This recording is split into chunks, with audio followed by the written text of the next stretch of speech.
attività?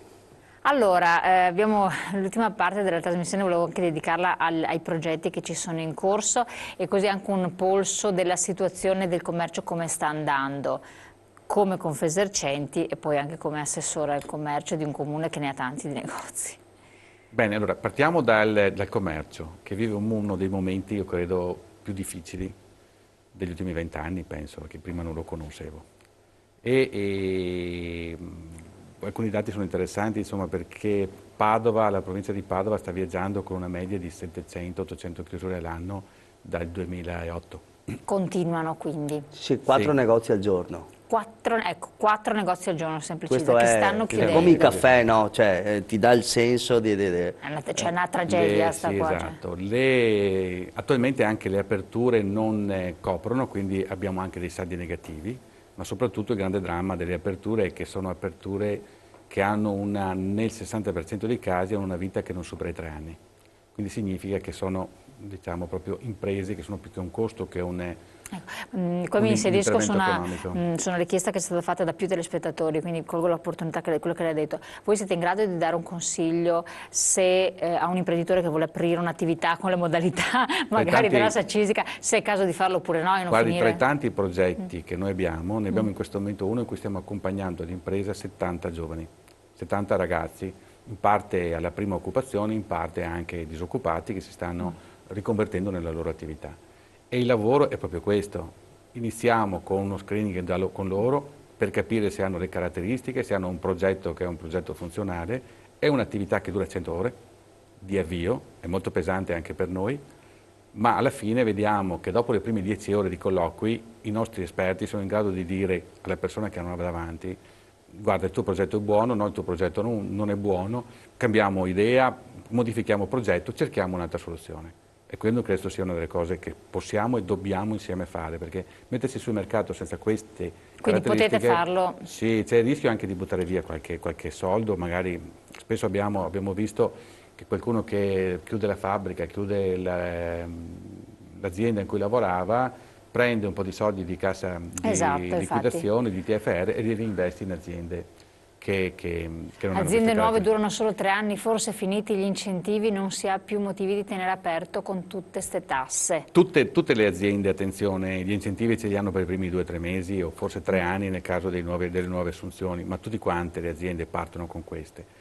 Qui il vero problema è che ci si misura con un mercato che è profondamente modificato, è cambiato. Anche nel commercio è impensabile, ed è questo che cerchiamo di convincere chi vuole partire, è impensabile ipotizzare che solo perché si acquista o si apre un negozio in una zona buona, perché questo è il concetto, il negozio funzioni. Non è così. Cambiata completamente. Non è più così. Non è più così, bravissimo. Non è più così.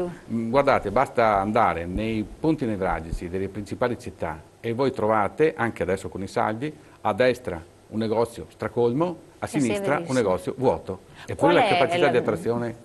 E cosa dovrebbe fare? Che consiglio si sente di dare? Guardi, allora, l'idea che non ho io, ma i nostri esperti è molto semplice. Noi dobbiamo pensare la banalizzo evidentemente, ma dà l'idea, a dei negozianti che hanno un testone così.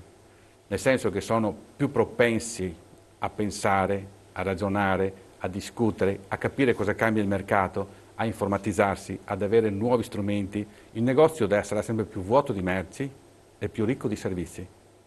Quindi c'è una serie di attività che stanno venendo avanti, ma dobbiamo sempre di più avere un negoziante capace di capire cosa vuole la clientela, di comprendere fin dall'inizio. Faccio un altro esempio, sempre Pieve di Sacco, ma è un caso in questo caso. Alla fiera che fanno loro annualmente, la Saccisica, abbiamo presentato questo prodottino, diciamo, molto semplice. È una videocamera che trasmette al commesso le sensazioni del cliente davanti, con la lettura degli occhi. Davanti alla merce, quindi. Ti dice se è disponibile, ti dice che requisiti, cioè che tipo di... ti dice tutta una serie di informazioni.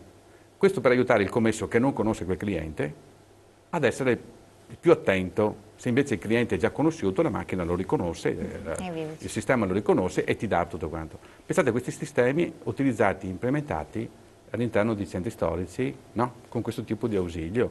Ci sarà qualche problema con la privacy, come giustamente ci è stato fatto notare, ma questa è la realtà. Poi l'altra questione è quella di una capacità di farsi promuovere, di farsi conoscere. in un mondo molto ampio che è quello di internet, che non vuol dire e-commerce e basta. Significa la capacità di comunicare in termini completamente diversi da come facciamo fino ad ora, rispetto a quelle che sono le esigenze, le capacità, le colloquie del cliente. Sempre di più avremo una crescita di questo utilizzo di internet per fare acquisti. Ma attenzione, non sarà perché io ordino su internet, sceglierò in internet, sceglierò attraverso i canali web il prodotto, ma andrò ad acquistarlo nei negozi che me lo propongono, perché questa è la parte che rimane, lo vediamo costantemente da tutti quanti i dati, perché ci sono dei prodotti che possiamo tranquillamente acquistare in web, penso all'informatica, ma ci sono una montagna di prodotti che non acquisteremo in web, che la stragrande maggioranza che prepararli e così via. E questa è la parte su cui, e questo negoziante dovrà essere in possesso di montagne di dati. Quanti sono i commercianti, i consumatori che entrano nel mio negozio? Cos'è che funziona nel mio negozio? Più questo, più quello? Come faccio a non avere rimanenze? Quali sono gli strumenti che avrò per poter fare un servizio all'altezza e dare un prodotto di cui io mi prendo il mio ovviamente utile e necessario per il mio lavoro, ma il meno costoso per quel cliente? Parlo da solo, questo qua mi dovrò mettere in rete?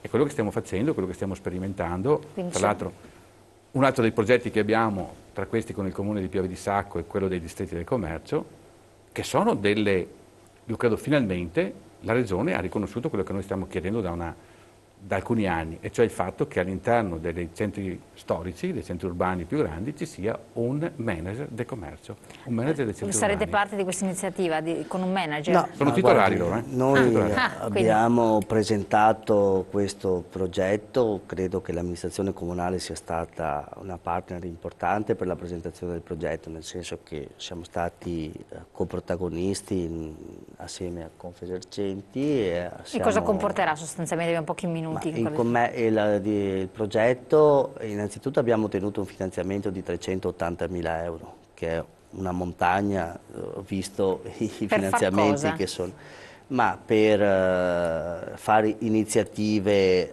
eventi e manifestazioni che tendano a portare le persone in centro storico in modo che le vetrine abbiano una possibilità di visibilità importante, l'abbellimento del centro storico, la sicurezza del centro storico, quindi col potenziamento della videosorveglianza e del pattugliamento e del presidio da parte delle forze della polizia urbana,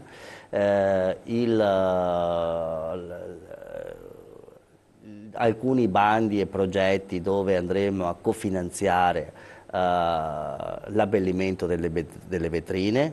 E il manager cosa dovrebbe fare? Il manager deve sovraintendere, organizzare tutto questo. Io sulla figura del manager ho qualche perplessità ed è uno dei motivi con cui ogni tanto litighiamo col dottor Francescon, però voglio dire... Ma perché? Perché toglierebbe spazio alla sua figura di assessore? No, è perché a mio giudizio un manager esterno non ha la conoscenza del territorio. Però può portare qualcosa di nuovo che magari che ha chi vive costantemente quei problemi del territorio stesso. Per cui... Nella crisi del 29 lo Stato americano ha messo denaro nel mercato, nella crisi dell'attuale l'Italia se lo prende. Vabbè. È una grande discussione però questa. Esatto. Lui sta dando ragione a Renzi, è sempre quello, e a Draghi. Come si pensa di ripartire? Proprio in battuta di chiusura, Francesco, cosa dice del manager? No, ma cosa risponde? Prima di tutto va aggiunto questo, oltre a Piave di Sacco credo che siano altri 8 o 9 i comuni della provincia di Padova, l'unico escluso è la città di Padova, che sono riusciti ad accedere a questo bando. Adesso non li cito perché ovviamente c'è poco tempo. No, non abbiamo chiusura. Sul manager questo, il manager deve essere visto come il direttore di un centro commerciale. Questa è la figura. Noi dobbiamo inserirlo e utilizzarlo come viene utilizzato il direttore di un centro commerciale, perché o noi impariamo a gestire le attività economiche all'interno di un centro storico come si gestisce una grande azienda, oppure saremo destinati a chiudere. e quindi subire la concorrenza dei centri commerciali. Allora, speriamo di avere ancora ospite l'assessore, che è stato interessante l'apporto che ci ha dato. Grazie naturalmente a Maurizio Francescon della Confesercenti di Padova. Avete visto quante interessanti novità. Per avere informazioni, visto che so che dopo ce lo chiederete, la Confesercenti di Padova può darvi tutte le informazioni per l'utilizzo di questo sportello, per le modalità, oppure per aprire un'attività senza farlo, senza cognizione di causa, ma sapendo bene a cosa si va incontro, o le opportunità che possono nascere, i corsi di formazione per chi ne avesse bisogno. Grazie ancora, buon proseguimento. Grazie.